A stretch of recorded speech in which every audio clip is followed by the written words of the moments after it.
महाराष्ट्राचे उपमुख्यमंत्री अजितदादा पवार यांनी अतिशय उत्तम आणि महाराष्ट्राचा सर्वांगीण विकास करणारा, प्रगती करणारा आणि सर्व क्षेत्रांना न्याय देणारा अर्थसंकल्प आज सादर केलेला आहे। आणि या अर्थसंकल्पामुळे मला खात्री आहे की महाराष्ट्रात त्यांनी जी पंचसूत्री विकासाची मांडलेली आहे त्या सर्व क्षेत्रांना, पाचही क्षेत्रांना अतिशय प्रगतीने पुढे जाण्याची संधी यामुळे मिळणार आहे।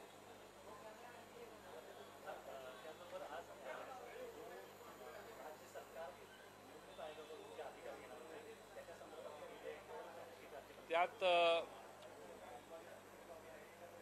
अर्थमंत्र्यांचं अभिनंदन केलं पाहिजे की त्यांनी कोविडच्यामुळे जो अडचण तयार झालेली होती त्यात कोविड गेल्यानंतर त्यांनी महाराष्ट्रातल्या 20 लाख शेतकऱ्यांना जे नियमित कर्जफेड करणारे आहेत त्या सर्व शेतकऱ्यांना 50,000 रुपयेचं अनुदान, त्यांनी काढलेल्या कर्जापर्यंत जास्तीत जास्त 50,000 रुपयाचं अनुदान हे त्यांना देण्याचा निर्णय घेतलेला आहे। महाविकास आघाडीने जी घोषणा केलेली ती मधल्या काळात आम्ही पूर्ण करू शकलो नाही। 2 लाखाच्या आतल्या लाखो शेतकऱ्यांना त्याचा फायदा यापूर्वी झालेला आहे, पण त्यापेक्षा मोठ्या प्रमाणात जो नियमित कर्ज फेडणार आहे त्याला दिलासा देण्याचा एक महत्त्वपूर्ण निर्णय राज्याच्या अर्थमंत्र्यांनी घेतलेला आहे। त्याचबरोबर भूविकास बँकेचा गेले अनेक वर्ष रखडलेला फार मोठा अडचणीचा प्रश्न देखील त्यांनी सोडवलेला आहे आणि जवळपास 34,000 शेतकऱ्यांना जवळपास 964 कोटी रुपये त्यांचं कर्ज माफ करून तिथल्या कर्मचाऱ्यांना देखील जवळपास 250 कोटी रुपये हे त्यांच्यासाठी कर्मचाऱ्यांच्या देण्यापोटी आपण देण्याचा देखील त्यांनी निर्णय घेतलेला आहे। मला खात्री आहे की शेतीच्या क्षेत्रात आधारभूत किमतीनुसार शेतमाल खरेदीसाठी जवळपास 6,952 कोटी रुपयाची तरतूद त्यांनी केलेली आहे। हेही एक मोठं पाऊल त्यांनी टाकलेलं आहे, ज्याचा परिणाम महाराष्ट्रातल्या शेतकऱ्यांच्या किमती घसरल्यानंतर आधार देण्यासाठी सरकारने हा निधी बाजूला काढून ठेवला आहे असा त्याचा अर्थ होतो। म्हणजे शेतकऱ्यांची पूर्ण काळजी जशी या अर्थसंकल्पात घेतलेली आहे तशी महाराष्ट्रातल्या दळणवळणाची सोय सुधारण्यासाठी मोठे निर्णय त्यांनी घेतलेत आणि उद्योगांना देखील चालना देणारे निर्णय या अर्थसंकल्पात घेतलेत। एक अतिशय बॅलन्स्ड अर्थसंकल्प म्हणून या अर्थसंकल्पाचं स्वागत आपल्याला करावं लागेल।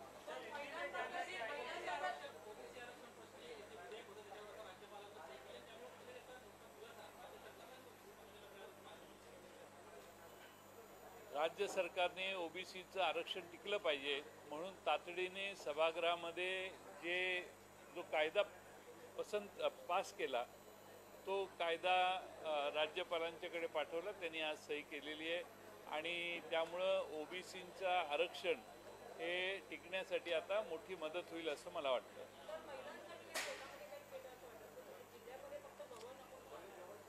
महिला प्रत्येक जिल्ह्यामध्ये महिलांच्यासाठी भवन जसं उभारणार आहे तसं आपल्या महाराष्ट्रातल्या ज्या सेविका आहेत प्रत्येक गावात काम करणाऱ्या त्यांच्यासाठी मोबाईलचा एक महत्त्वाकांक्षी प्रयत्न, मोबाईल देण्याचाही प्रोजेक्ट याच्यात आहे। अनेक वेगळे विषय याच्यात आहेत। मराठी भाषा भवन इथं उभारतोय आपण मत्स्यालयाच्या बाजूला।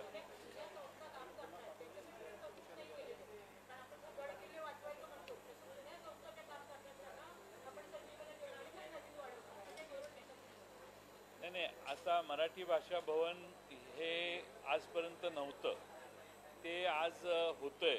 मला वाटतं मराठी भाषिकांना त्याचा सार्थ अभिमान वाटेल की सरकारने एक विशेष मोठं पाऊल टाकलंय, जागा निश्चित केलेली आहे। बांधकामाला मला वाटतं माझ्या माहितीप्रमाणे सुरुवात झालेली आहे, मत्स्यालयाच्या बाजूला त्याचं काम होतंय।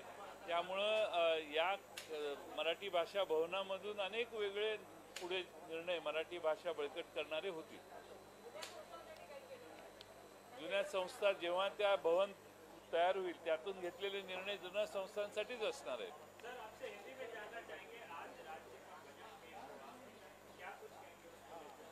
महाराष्ट्र महाराष्ट्र सरकार ने और ख़ास तौर पे हमारे उप मुख्यमंत्री अजीत दादा पवार ने जो बजट पेश किया है वो बहुत संतुलित बजट है। महाराष्ट्र के पंचसूत्री उन्होंने सामने रखी है और उसमें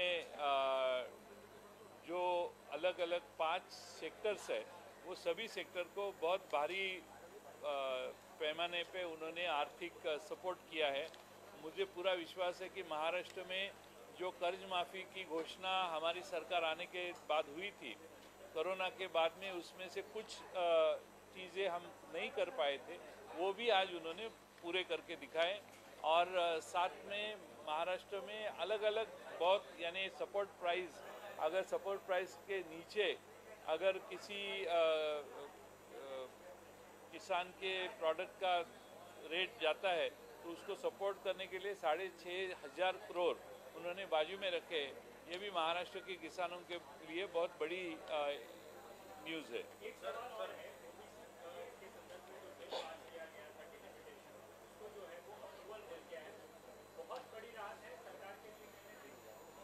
हाँ, मुझे लगता है कि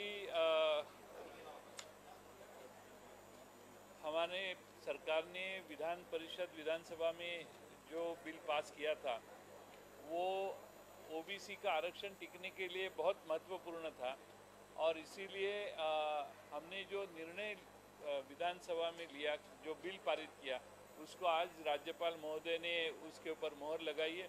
मुझे लगता है कि उससे एक अच्छा काम हो गया।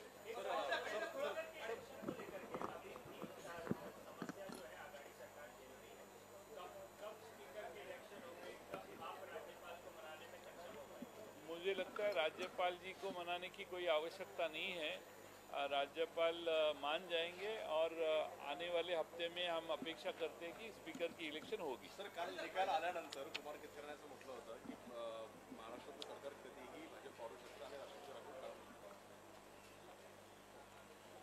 असं आहे, पण कोणती गोष्ट कधी होऊ शकते असं म्हणणं हे आमचे विरोधक पहिल्या दिवसापासून म्हणतात। आता 2.5 वर्ष पूर्ण होतील आम्हाला, त्यामुळं उत्तर प्रदेशमध्ये निकाल लागला काहीतरी म्हणून महाराष्ट्रात काही होईल असं होणार नाही। मी सकाळी याच्यावर उत्तर दिलेलं आहे।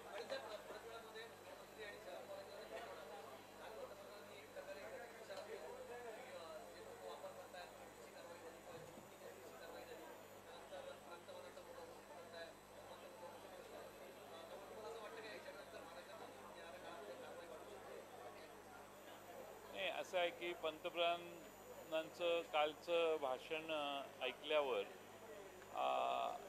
एकाच राज्यात ईडीची कारवाई आहे आणि संपूर्ण देश धुतल्या तांदळासारखा आहे असं त्याचा अर्थ होण्याची शक्यता आहे आणि एकाच म्हणजे विरोधी बाजूलाच ईडीची कारवाई होते आणि जे भाजपमध्ये जातात त्यांच्यावर होत नाही। पंतप्रधानांच्या भ्रष्टाचाराच्या विरोधी कारवाई करण्याच्या प्रत्येक गोष्टीचं आम्ही स्वागतच करू, परंतु सर्व बाजूने त्यांनी बघावं। एकाच म्हणजे विरोधी बाजूच्यावरच ॲक्शन होत आहेत आणि सत्तारूढ पक्षात असणाऱ्या लोकांच्यावर होत नाही, हे पंतप्रधान महोदयांच्या निदर्शनाला आणणं आवश्यक आहे।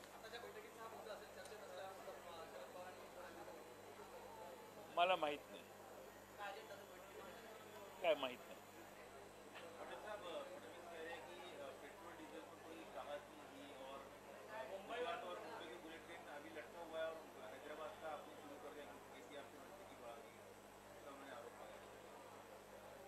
नहीं, मुझे लगता है कि ये जो प्रस्ताव है हैदराबाद से नज़दीकी महाराष्ट्र का, जैसे इसका मतलब ये भी होता है कि गुजरात से मुंबई को ट्रेन आ रही है तो गुजरात से नज़दीकी बढ़ाने के लिए उन्होंने उसकी शुरुआत की, इसका ये भी मतलब हो सकता है। ये ट्रांसपोर्ट दल सिस्टम इम्प्रूव होना सबके हित में है। हम मुंबई से हैदराबाद जाने के लिए हो या नागपुर जाने के लिए हो या अहमदाबाद जाने के लिए हो, ट्रांसपोर्ट का ये जो सिस्टम है वो इम्प्रूव करने के लिए सबका स्वागत होना चाहिए। अगर गुजरात से मुंबई को आने के लिए हाई स्पीड ट्रेन का स्वागत वो करते हैं तो हमें अपेक्षा थी कि वो मुंबई हैदराबाद का भी स्वागत करे।